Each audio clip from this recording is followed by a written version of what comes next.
After I gave my dad a kidney, he ditched me from the family vacation and sent my stepbrother instead. Then had the guts to say I needed to rest while they jet skied without me. So I forwarded that text to someone who handles betrayals like surgery. I was standing in the middle of my tiny Phoenix apartment, still wearing the stupid vacation mode t-shirt my stepmom mailed me 2 weeks earlier, when my phone buzzed with the text that punched straight through my chest. It was from my dad. "You need to rest. Doctor said you shouldn't overexert yourself. We're bringing Tyler instead. It's for your own good. Tyler, my stepbrother." The same stepbrother who once bragged about faking a sprained ankle to get out of gym but somehow was now healthy enough to go on a 5-day Cabo trip I was promised. Right after I sliced myself open to hand my father a kidney like it was a birthday present. I read the text 10 times. My hands were shaking, but not from the recovery aches that still hit me sometimes. This was a different kind of pain, the kind that makes your ears ring like someone dropped a bomb inside your skull. 2 months earlier, I'd signed the paperwork. I'd gone through the tests. I'd listened to my dad cry on the phone telling me I saved his life. Everyone in the family treated me like some kind of saint. My stepmom even hugged me and called me our hero. The vacation was supposed to be the celebration, something special we'd do together after the surgery. And now I was being told to rest, while they posted clips of jet skis and margaritas in matching neon cups. My chest tightened as I stared at the list of names in our family group chat. They were all commenting on the pictures my dad sent from the resort. "Tyler looks so happy. Wish you could have come, sweetheart. Maybe next year." Next year. Like I was some distant cousin they forgot to include on a wedding invite. I sat on my couch, knees pulled up, feeling stupid, used, and way too small for a 27-year-old who literally donated an organ to the man who raised him. I kept replaying everything, every promise, every "I owe you big time," every tearful thank you after surgery. I thought about how my dad used to ruffle my hair when I was a kid, how I used to pretend it annoyed me even though it was my favorite kind of affection. Now he couldn't even call me. He sent a text. A text. My phone buzzed again. It was another message from him. "It's just better this way. Tyler's really excited. He could use this. He could use this."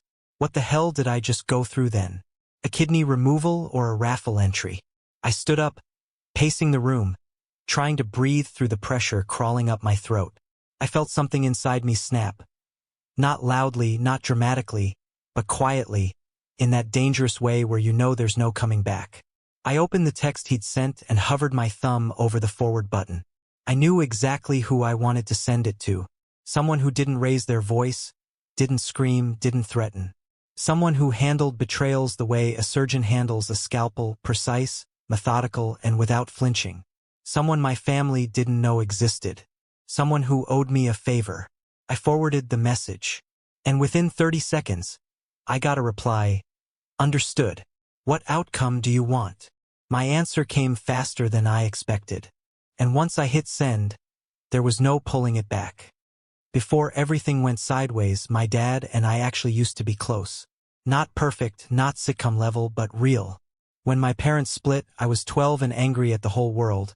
But he was the one who showed up to every school event, every dentist appointment, every 6 a.m. soccer practice. He wasn't soft or overly emotional. He was more the drive in silence but buy you a milkshake afterward type. Still, I always felt like he picked me, like I mattered. Then he met Karen. She came with a shiny smile and a son who acted like he'd been raised inside a mall. Tyler was the kind of guy who'd ask if a restaurant had valet before agreeing to go. I tried to get along with him, but he treated everything like a competition. If I got an A, he suddenly needed an A+. If I bought new shoes, he'd brag about his being limited edition. Dumb stuff, but it added up. Dad didn't see it. Or maybe he didn't want to. After a while, it felt like I was always the one adjusting. Even holidays changed. Suddenly we were doing matching pajamas, choreographed TikTok dances. All these forced, family bonding things Karen swore were traditions.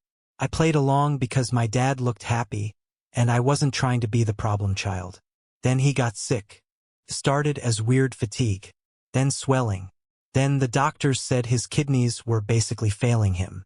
He tried to play it off like it wasn't a big thing, but the panic in his eyes kept slipping through the cracks.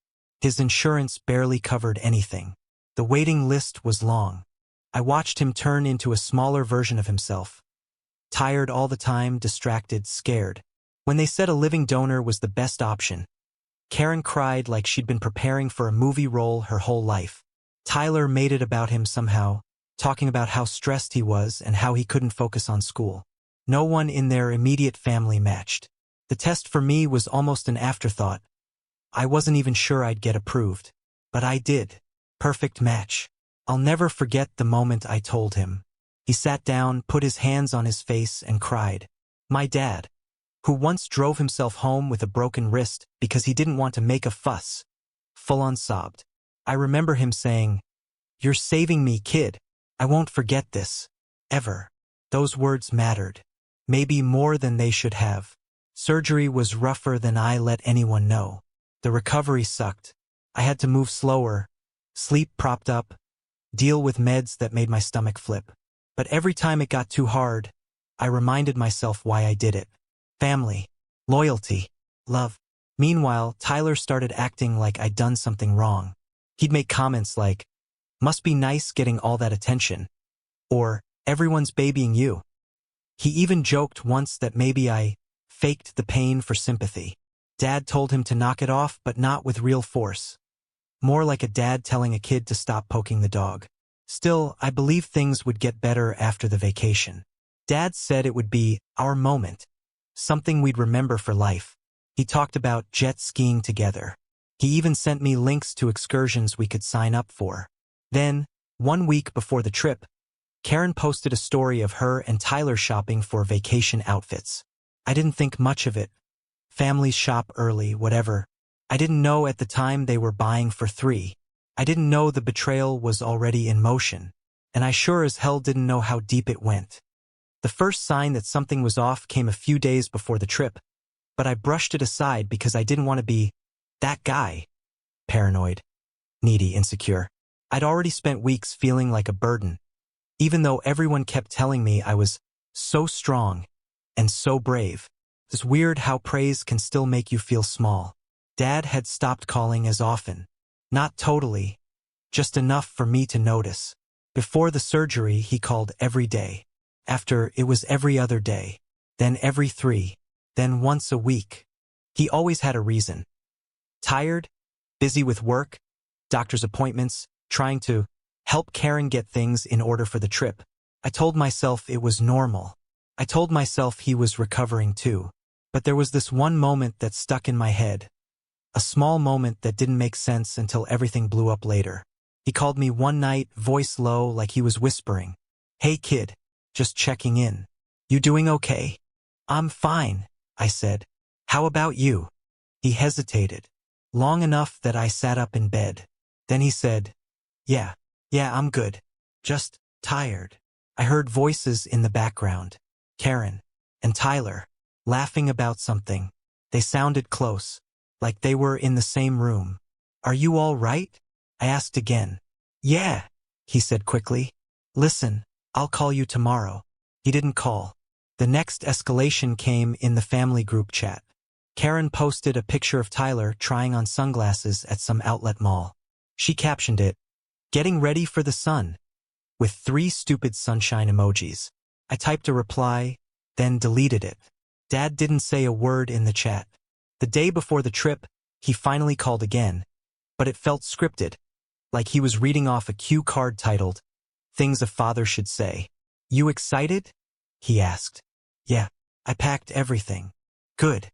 That's good." He sounded off. I wanted to push, but something inside me froze. Like if I asked the wrong question, everything would crack open. Then came the day of. I woke up early. I had the Uber scheduled. My bag was by the door. I even wore the stupid t-shirt they'd mailed. Felt hopeful, symbolic. At 9:17 a.m., I got the text that changed everything. "Hey bud. Quick change. Doctor said you shouldn't be doing high-activity stuff this soon. We don't want you stressing your body. Better for you to rest this weekend. We're taking Tyler instead." No apology. No phone call. Just a decision made behind my back. A decision that replaced me with him. I called immediately. No answer. I called again. Straight to voicemail. I texted, "What are you talking about? I thought this was our trip." Nothing. Then, 20 minutes later, Karen texted in the family chat, "You'll have more fun relaxing anyway. Recovering bodies need peace, not pressure." A literal picture of them at the airport followed. Dad smiling with sunglasses on his head. Tyler behind him flipping off the camera, like a joke. Karen's caption, "Cabo, here we come." Son's smiling face with sunglasses sparkles. My stomach twisted so hard I had to sit down. They weren't worried about my health. They didn't make a last-minute decision. This was planned. I replayed every moment from the last 2 months, all the weird hesitations and awkward pauses. And the more I pieced things together, the more something ugly, something sharp, formed in my chest. That was when I made the choice not out of rage but out of clarity. If they wanted to treat me like I didn't matter, then they were about to find out exactly how wrong they were. I didn't hear anything for the rest of that day. No apology, no explanation, no call. Just silence, the kind that feels heavy and intentional. I kept checking my phone like some pathetic reflex. Every buzz made my heart jump, but it was never them. It was work emails, bank alerts, junk. Nothing from the people who were supposed to be my people. Then, around 8 p.m., I got a notification from Instagram. Karen had posted again. I shouldn't have looked. I knew it would hurt, but I clicked anyway. It was a photo of my dad and Tyler on a jet ski, both of them grinning like idiots, the ocean behind them glowing blue and gold. Dad's hair was pushed back by the wind. Tyler threw up a peace sign, and the caption burned its way into my brain. "Best family trip ever." Not "wish you were here." Not "hope you're healing well." Just "best family trip ever," as if I had never existed. And then I saw it. Not the picture. Not the caption. The comment. From my dad. "Love making memories with my boys." My boys. Plural. But I wasn't there. I stared at the screen until it blurred. Something in me went cold. The kind of cold you only get when the truth finally clicks into place. That's when my phone buzzed again. A DM request. From a name I didn't recognize. "You deserve to know what they said." My heart kicked. I opened it. It was from a girl named Marissa, someone I'd never met. Her profile picture was a group photo on a boat. The message continued, "I'm the cousin of the guy dating your stepbrother's friend. They're here too." I overheard Karen talking at the bar. My stomach dropped. I typed, "What did she say?" Her reply came fast, like she'd been waiting for me to read it. She said the trip would be less fun if you came, that you'd be tired and slow everything down. She said your dad needed a break from playing nurse. My hands started shaking. There was more. Then Tyler said you were being dramatic about recovery and said, and I quote, "He gave a kidney, not a limb. He acts like he's dying." They all laughed. My heart hammered in my chest so hard it hurt. But the worst part, the absolute worst part, was the last message she sent. "Your dad said they invited Tyler instead because it would be easier.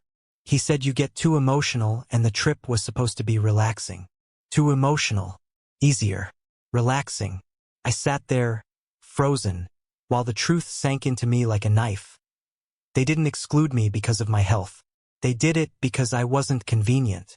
Because after giving up a part of my body for my father, I still wasn't worth the effort. And then, the moment that changed everything, Marissa sent one final screenshot. Karen's private story. A video of her and Tyler clinking glasses. Dad in the background, smiling. Caption. "So glad we made the switch." Winking face would have been a totally different vibe. A totally different vibe. Like I was a mood ruiner. A burden. Something they cut out to make the picture cleaner. That was the moment the anger stopped burning hot and instead turned into something colder, sharper, steadier. Not rage. Resolve. Because if they wanted to treat me like a disposable part, then they were about to learn what happens when something disposable stops being quiet. And the person I had forwarded the text to, they were about to come into play. The moment Marissa's last screenshot hit my phone, everything inside me settled into this strange, steady quiet. Not calm. Not acceptance. More like when the ER nurse tells you to stay still while they stitch a wound. You feel the pain, but you also feel the focus rising above it. I opened my messages and went straight to the contact I'd forwarded the text to earlier. "You saw everything?" I typed. They replied within seconds. "Yes. What outcome do you want?" This is the part where I should explain who they were. His name is Dean. I met him 3 years ago when I worked security at a warehouse overnight. He was the night supervisor, the type who didn't talk much, but you listened when he did. Former military, medically discharged, built like someone forged him out of leftover tank parts. But he wasn't just muscle, he was smart, strategic, the kind of guy who could dismantle someone's life with paperwork alone. I helped him once when he was dealing with a stalker situation involving his sister. I didn't do anything extreme, just documented things, filed reports, made sure evidence got where it needed to go. He told me afterward, "If you ever need anything, you call me." I figured I'd never cash that in. Until now. I typed my answer carefully. I want them to feel the consequences. I want the truth to blow up in their faces. I want the masks off. He replied, "Understood. What's the leverage?" I stared at the wall for a second. Leverage. And then, painfully, I realized I had more than enough. I told him everything, the private messages from Marissa, the screenshots, the texts, the fact that my dad had been lying about doctor recommendations. I told him how they'd used the recovery excuse to make room for Tyler, how they mocked me, how they acted like I was dead weight. He read it all, then sent, "Good, this is workable." Then, "Do you know about your dad's workplace policy regarding medical leave and travel?" I froze. I didn't. But Dean had a way of asking questions that weren't really questions. I replied, "He's still on partial medical leave from surgery." Another pause. Then, "And he's in Cabo?" My breath hitched. Dean sent one more message. "Send me the screenshots. All of them. Don't crop anything." I didn't hesitate. Dumped everything into the chat. The airport pictures, the jet ski video, the comment about best family trip ever. The private story screenshot. All time-stamped. All proof he was very much not resting or following leave restrictions. Dean responded with something that made my stomach flip. Not with fear, but with the realization that the wheels were already turning. This is enough. His employer will take it from here. And his insurance. Insurance. My pulse actually stopped for a second. Anyone who's ever dealt with medical leave knows how strict insurance companies get when you're recovering from surgery. They watch everything. They look for reasons to deny claims. A patient on leave vacationing in Mexico? Jetskiing? Drinking? That's basically handing them ammunition. I typed, "You think this will hit him hard?" Dean sent back, "It will hit exactly where it needs to." Then, almost as an afterthought, "You want anything else? Something more personal?" I sat there in the dim light of my apartment, staring at that question. Did I want personal? Did I want fire? Did I want their world to shift the way mine just had? Yes, but not in the way he meant. I typed, "I want the truth out. Public. Brutal. Clean." His response came fast. "Then prepare yourself. This won't stay quiet." A chill went through me. Not fear. Anticipation, because I knew something big was coming. Something they couldn't hide behind excuses or vacations or matching t-shirts. And the twist? Hadn't even hit me yet. I woke up the next morning to 23 missed notifications. Texts, voicemails, a couple emails from names I didn't recognize. For a second, I thought Dean had already pushed the detonator on everything. But when I unlocked my phone, none of the messages were from my dad, Karen, or Tyler. Not one. Instead, the first message that caught my eye was from an unknown number with a local Phoenix area code. "We need to speak. It's about your father." My stomach tightened. I called back immediately. A woman answered, calm and professional. "Hi, this is Andrea from Scottsdale Family Medicine. I'm calling because Dr. Ramos has been trying to reach your father for 2 days. But his phone keeps going to voicemail. We were wondering if you've spoken with him." I froze. 2 days? He was in Cabo 2 days ago. With Tyler. At the resort. Jet skiing. Laughing. Living his best life. I swallowed. What's going on? She paused, the kind of pause that feels like someone is choosing each word carefully. Your father hasn't been attending his follow-up tests. His blood work hasn't been updated. And his last hospital note indicates he may not be taking his anti-rejection meds consistently. The room spun a little. What do you mean, not consistently? Inconsistent doses. Missed refills. Several days unaccounted for. We've sent warnings. He hasn't responded. I knew those meds. I'd read the pamphlets backward and forward. Missing even one dose could cause damage. Missing several? Is he in danger? I asked. Another pause. He's already showing signs of organ stress. We need him to come in immediately when he returns. My heart hammered. Wait, signs of stress? You got labs showing that? Yes, from last week. Last week. Before the trip. Before the "you need to rest" text. Before I was replaced. My dad knew something was wrong. He knew he wasn't stable. He knew he needed follow-up care. And he still got on a plane. He still chose a vacation with them over making sure the kidney I gave him wasn't being rejected. My voice came out tight. Why didn't anyone tell me? We sent the notices to the emergency contact listed on his chart. His wife. Karen. Of course. Karen, who told him I'd make the trip less fun. Karen, who mocked me at the bar. Karen, who said the vacation would have been a different vibe if I'd come. She knew. She knew about the missed meds. She knew about the organ stress. She knew he needed testing. And still, she pushed the trip through. My head felt hot, like everything inside me was rearranging itself. When I hung up, I immediately texted Dean. New information. It's bad. He replied immediately. Call. I explained everything, the missed meds, the ignored warnings, the organ stress. When I finished, there was a long silence on the line. Then Dean said something I didn't expect. He didn't hide this from you because of embarrassment. He hid it because it was useful. I blinked. Useful? Yes. If he told you things were going wrong, you'd worry. You might fight harder to go on that trip. You might question why he was suddenly well enough to do high-activity excursions. My chest clenched. Dean continued, voice flat and brutal. He didn't tell you because they didn't want you there. And they didn't want you there enough that your health and his were worth the risk. I felt something in me crack open. Because he was right. This wasn't just betrayal. This wasn't just cruelty. This wasn't even about a vacation. This was calculation. Cold, deliberate calculation. They didn't just lie to me. They kept me away on purpose, even if it endangered him. But the real twist wasn't that they hid it. It was the reason why. And I wouldn't grasp that full truth until later that night, when I found the letter buried in my father's old paperwork. A letter that explained everything in one horrifying line. I found the letter by accident. I wasn't digging for dirt. I wasn't hunting for some dramatic clue. I was just looking for an old tax document my dad once told me he'd left in a shared storage box we both kept at his house before I moved out.